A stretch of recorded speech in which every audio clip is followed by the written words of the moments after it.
tidak ada gunanya, tidak akan membuat bisa ular keluar dari tubuh kita. Karena lewatnya bukan lewat pembuluh darah, tetapi kelenjar getah bening. Jadi, karena kesalahan-kesalahan yang begitu banyak, maka banyak orang tergigit ular tuh harus meninggal. Yang harusnya tidak perlu meninggal. Nah, hari ini kedatangan saya ke sini adalah untuk men-sharekan cara penanganan gigitan ular yang benar. Jadi satu kuncinya, bisa ular tidak lewat pembuluh darah, tetapi lewat kelenjar getah bening. Sehingga tidak diperlukan lagi dikeluarkan darahnya, diikat, disedot, atau diberi apapun yang kita harap bisa menyedot si bisa ular. Tetapi karena dia lewat kelenjar getah bening, yang perlu dilakukan adalah dibuat tidak bergerak saja. Karena kelenjar getah bening itu tidak bergerak, dia bergerak hanya karena otot-otot kita bergerak. Jadi kita membuat otot-otot itu tidak bergerak. Nah, hari ini saya akan memperlihatkan alat-alat yang kita jumpai. Biasanya orang tergigit ular tuh nggak siap apa-apa toh ya. Nah, jadi kita bisa pakai alat yang ada di sekitar kita. Contohnya ya. Ini saya minta Mas Anggara kemarin cari kardus. Jadi bagaimana kita bisa pakai kardus ini untuk melakukan imobilisasi atau membuat tidak bergerak tadi seperti orang patah tulang. Ya, masih ingat ya, kalau orang patah tulang kan dikasih bidai, dibuat tidak bergerak. Jadi sama, pada gigitan ular juga begitu. Terus kita bisa pakai jilbab. Ini ibu-ibu bisa mendayagunakan jilbabnya, mbak-mbak remaja putri bisa untuk menolong orang yang tergigit ular. Atau menggunakan kayu atau bambu yang bisa kita gunakan sebagai bidai juga. Nah, ini yang mau jadi relawan di sini? Ayo, silakan maju ke depan. Misalnya kita digigit ular, nah ini misalnya ya, ada ini digigit ular di ujung jari, ataupun digigit ular di telapak tangan, atau bawahnya lengan, atau di atas lengan. Caranya sama, yaitu mulai dari ujung jari sampai pangkal sendi yang tidak bergerak ini dibuat tidak bergerak. Nah, caranya begini. Bisa pakai kardus, ya. Nah, seperti orang patah tulang, atau pakai kayu. Nah, sekarang saya coba pakai dua-duanya. Boleh ada satu yang bantu saya pegangin? Coba dibantu dan. Ayo.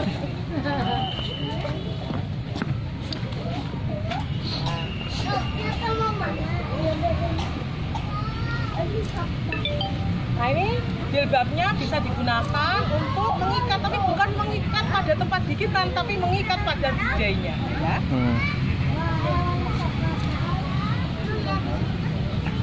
Pak, jantreknya jadi diikatnya situ, Pak. Aduh, ya, berlebih.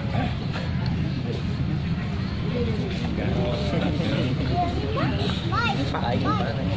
Pak, bisa diikat di bagian ini, jadi bisa diikat di bagian ini. Jadi jantreknya di atas kayak kedengeran. Nah, kalau yang panjang bisa juga. Stop. Ada akhirnya. Stop. Itu relawan. Jual. Membuat ikatan dengan sebuah jilbab pun bisa jadi, daripada kita lama-lama mencari tali yang nggak ada ya Bu, yang ada di badan kita aja bisa dipakai. Nah, caranya seperti ini. Terus setelah seperti ini kemana? Setelah seperti ini dibawa ke tempat pelayanan kesehatan, ke puskesmas ataupun ke rumah sakit. Setelah itu puskesmas dan rumah sakit akan menolong bapak-bapak dan ibu-ibu sekalian. Atau kalau tidak tahu caranya, mereka biasanya menelpon saya. Kayak kemarin rumah sakit RSUD Tasikmalaya ini menelpon saya untuk menolong kasus gigitan ular itu. Nah, seperti ini akan membuat bisa ular itu tidak menyebar kemana-mana. Karena dengan tidak bergeraknya otot itu, pembuluh getah bening tadi ya, kelenjar getah bening tadi tidak akan menyebarkan bisa ular yang masuk ke dalam kelenjar getah beningnya. Nah, jadi cukup seperti ini. Tidak harus posisi seperti ini juga nggak apa-apa. Yang penting tidak bergerak. Jadi kalau begitu digigit ular harus diapakan, Bu? Didiamkan, dibuat tidak bergerak. Harus dibuat bagaimana? Didiamkan, dimobilisasi. Dimobilisasi. Apakah ini berhasil? Saya beritahu, 7 tahun saya bekerja sebagai tenaga kesehatan untuk gigitan ular. Cara yang diajarkan oleh WHO ini sangat-sangat berhasil. Dia bisa memotong dari fase lokal tidak menjadi fase sistemik. sehingga tidak menimbulkan orang meninggal atau mati. Begitu. Caranya mudah kan, tinggal cari sesuatu yang bersifat rigid atau keras, kemudian diikatkan dan dibuat tidak bergerak, segera bawa ke tempat pelayanan kesehatan. Nah, begitu Pak, kira-kira mungkin kalau ada yang mau bertanya, saya beri kesempatan. Silakan kepada. Biasanya kadang-kadang ular yang di pohon, Trimeresurus ural hijau itu, kadang-kadang dia kan di dahan-dahan begini, dia bisa gigit di punggung. Nah, caranya juga sama, dibuat aja dia tidur telentang dan ditanduk, dibuat tidak bergerak. Nah, kalau kaki lebih mudah, karena kalau kaki tinggal dipakaikan seperti tadi kardus ataupun kayu, dibuat tidak bergerak, atau paling mudah disuruh duduk di kursi dan kursinya kita angkat. Nah, seperti itu misalnya kalau nggak punya kursi roda di rumah, ada kursi kan, orangnya suruh duduk aja supaya nggak bergerak, dan kursi itu yang kita angkat rame-rame. Nah, seperti itu. Intinya cuma satu, dibuat tidak bergerak. Nah, semisal kita tidak punya bahan-bahan ini semua, kardus nggak punya, kayu nggak punya, nah bagaimana kita membuat untuk tangan yang tergigit? Ayo Mas, sampai maju. Nah, ya. Saya gede loh, ntar ditanduknya nggak kuat. Iya, soalnya ini ada satu lagi yang mau. Ayo Pak, silakan bantu dia. Aduh, boxing. Anggap aja tergigit ya Mas ya. Ya. Ya. Yang kena tangannya. Nah, jadi caranya mudah. Bapak bisa buka bajunya Mas yang ini. Nah, ini mudah sekali caranya. Kita bisa menggunakan lengan kita untuk melakukan imobilisasi. Kan imobilisasi. Nah, emang saya pilih dia karena dia ada kaosnya di dalam. Stop. Permanen dia kebejan. Kecos kok. Tangannya Mas, maaf ya. Nah, dimasukkan di lengan sebelah sini, ya. Terus Bapak coba tutupkan kancing-kancingnya ini. Jadi dia berfungsi sebagai imobilisasi kancing-kancingnya itu tadi, ya.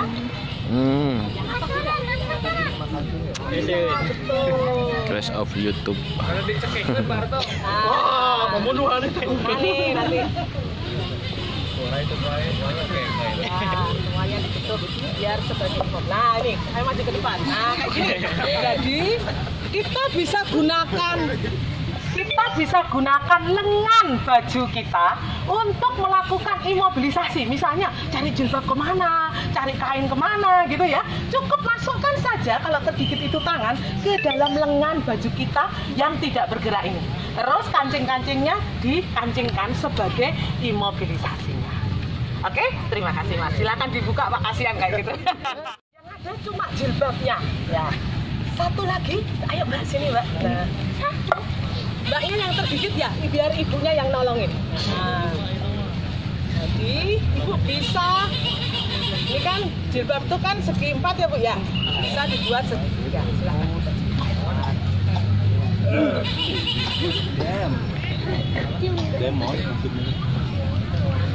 Nah, oke.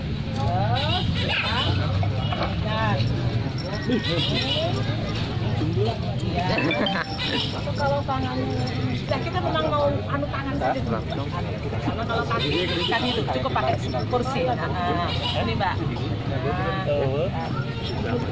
Ikatkan di sini. Apa itu dari mana? Ayah fotoin. Nah,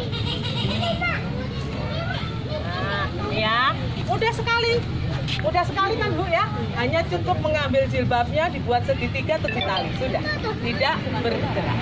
Nah, jadi kalau ingin lebih bagus lagi, Ibu biasanya punya peniti atau punya jarum pentul, diginikan supaya dia tidak bergerak. Hanya dengan modalnya sebuah jilbab. Terima kasih ya. Nah, jadi seperti itu cara-cara di mana kalau kita tidak punya sesuatu digunakan untuk imobilisasi. Kriteria yang membutuhkan adalah si dokter harus memberitahu saya. Jadi mohon maaf, bukan dari pasien dan bukan dari keluarga pasien, tapi dokternya. Ya, jadi biasanya kayak kemarin rumah sakit Tarsi ini, dokter di sana memberitahu saya dan saya beri donasi kepada rumah sakit itu, bukan kepada orang-orang awam ataupun kepada yang kena ininya, tapi betul-betul pasien yang membutuhkan. Nah, untuk polivalen, memang Indonesia punya untuk 3 jenis ular saja. Ular kobra, ular welang, bukan weling loh ya, welang, sama ular tanah. Jadi itu bisa jadi itu polivalen. Sedangkan yang monovalen memang Indonesia tidak produksi. Itu khusus buat king cobra atau? Nggak ada. Jadi kalau yang monovalen memang banyak, setiap spesies ada, king cobra ada sebagainya. Tapi ya itu tadi, di Indonesia tidak dijual dan Anda juga tidak bisa beli. Karena itu sifatnya adalah humanitarian aid atau bantuan sosial. Nah, kecuali nanti kalau pemerintah bikin program lain. Tapi kalau yang dari saya, dari WHO adalah bantuan sosial. Tidak dijual belikan dan saya tidak menjual juga. Dan hanya saya berikan kepada dokter yang membutuhkan untuk pasiennya. Gitu. Nah, jadi oleh sebab itu yang saya inginkan teman-teman belajar satu lagi, yaitu first aid itu tadi. Karena kalian tidak bisa mengendalikan antivenom itu dan tidak bisa membelinya dimanapun. Jadi yang harus kalian lakukan adalah belajar penanganan awalnya. Karena penanganan awal ini nggak perlu beli, gratis bisa dengan alat-alat yang ada. Dengan ujung baju lengan itu aja sudah bisa, ya kan? Nah, jadi saya ingin nanti Mas apa namanya? Akong.